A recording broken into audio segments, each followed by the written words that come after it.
Hello, thank you for making time to watch my intro video for Parent Night. My name is Mr. Routhier, and in this video, I will introduce myself. We'll talk a little bit about why we study world history, and finally, we'll close with the course intro and some expectations for your students. And you can see my contact info below in case you don't want to watch the rest and just want to get in contact with me. That's totally fine. There it is at the bottom left.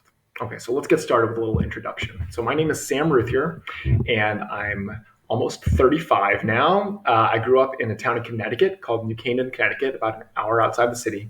And in 2003, I went off to Dartmouth College in New Hampshire, where I graduated in 2007 with a degree in history. After I graduated, I was lucky enough to find a job at a boarding school in Connecticut. It was called the Taft School. And I lived there on a dorm with 10th grade boys. I taught math and then history. I planned special events for the kids.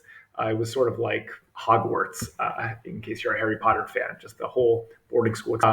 After 3 years living in Connecticut and being single and kind of just devoting myself entirely to the school, I felt like I needed to get out and move to New York City. And I was lucky enough to meet the co-founder of KIPP, Dave Levin, who at the time was building the high school at KIPP NYC College Prep. He needed a 10th grade history teacher, and I was lucky enough to be in the right place at the right time and take that job. And I've been at KIPP ever since 2010 to now 2020 and 21.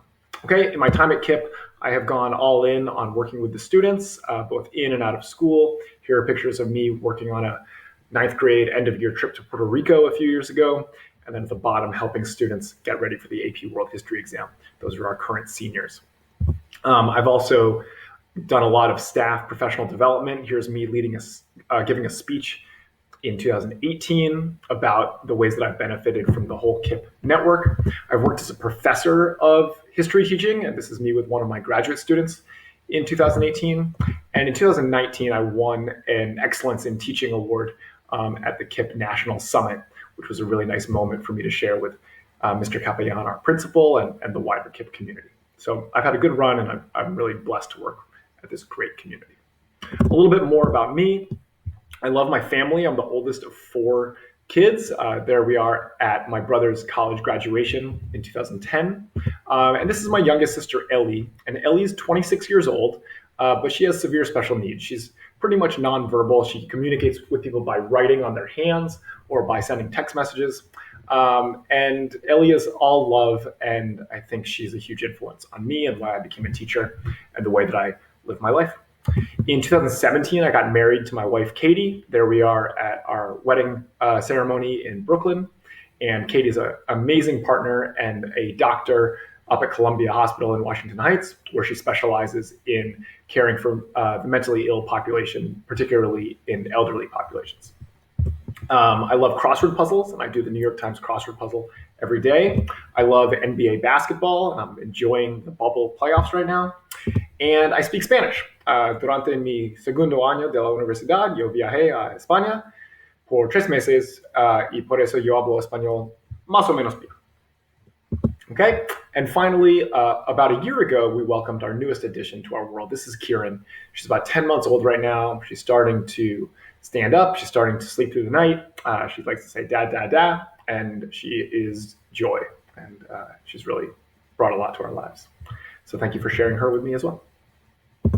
Okay, so that's a little bit about me. The next thing we're going to talk about is my real great passion, which is studying world history. And I'm excited to share that with you and with your students. Okay, so what are we doing here? Why do we study world history? Well, in order to get at that, I want to look at a quote from Chimamanda Adichie, who's a powerful Nigerian author. She says, "Many stories matter. Stories have been used to dispossess and to malign. But stories can also be used to empower and to humanize. Stories can break the dignity of a people, but stories can also repair that broken dignity." And when I was growing up, I didn't learn world history. We really focused a lot on Western history, European history, and American history. I didn't learn great stories of Chinese or African or Latin American history. And the effect of that is that the people in my life who are African or Chinese or Latin American did not have the same dignity and the humanity that they deserve. And so I started teaching world history in 2009, and I have become very passionate about it for this reason, for empowering and humanizing people whose histories have not been told enough. So in this course, we are going to teach stories of African history, stories of Latin American history, stories of Asian history.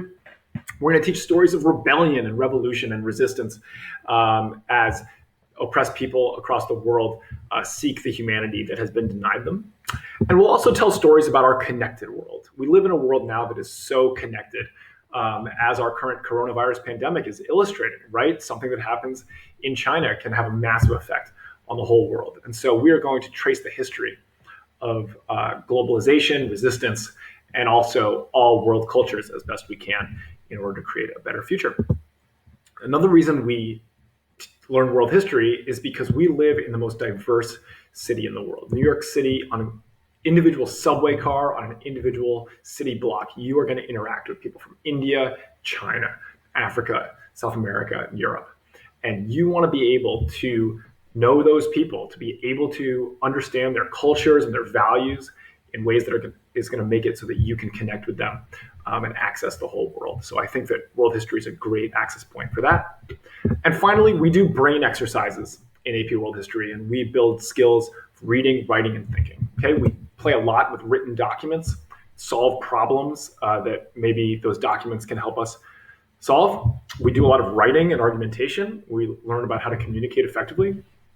And finally, we build a community of students who are passionate about empowering disenfranchised populations and about problem solving together during our class time. Okay, so that's me, that's the course. And finally, let's talk a little bit about this class, okay? This class is a 2-year course because learning the whole world's history is a big job. Last year, students started with the first farmers. They started with the transition to farming 10,000 years ago, and whether that was good or bad. They learned about ancient civilizations. This year, we pick up around the year 1200, and we take it all the way to the modern day. We'll get there in April and May. And we cover the whole world's history, from China to Europe, Africa to South America. Some things to know. Okay, on most weeks, we're going to do 5 things. We'll have 2 self-guided assignments, 2 live classes, and an end-of-week written assignment to make sure that learning happened. The course culminates in an event called the AP exam in May, and also the Global History Regents in June. I know that's a lot of tests, but you are 10th graders, and part of being a 10th grader is taking a lot of tests. And it'll develop pride, growth, and learning. And finally, I'm available to you all the time. You have my contact info there at the bottom of the slide. And it's really a joy for me to support you and your students through their education. Okay? Let's talk a little bit more about the AP exam, which is a big passion of mine and a really special culmination to the course. This course, I didn't create it. I am helping craft it, but it was really created by a company called the College Board. And the idea here is that the College Board partners with colleges. They say if a student does well in 10th grade AP World History, then colleges are going to give them college credit. So the big idea here is that success in AP World has huge rewards, more than all other courses, okay? First of all, you can get free college credit. That's like somebody paying you money to take this course. You can save big money going to college. For me, I came into college with various AP credits from high school, and that made it so I had terms in college where I had to take fewer classes, and I saved my parents some tuition money. Secondly, it looks awfully good on transcripts. You are showing colleges that you can run with any kid in the country if you get a 3, 4, or 5 on the AP exam. And finally, AP World is hard. And the opportunity to excel in something challenging and long and worthwhile is something that really helps students grow.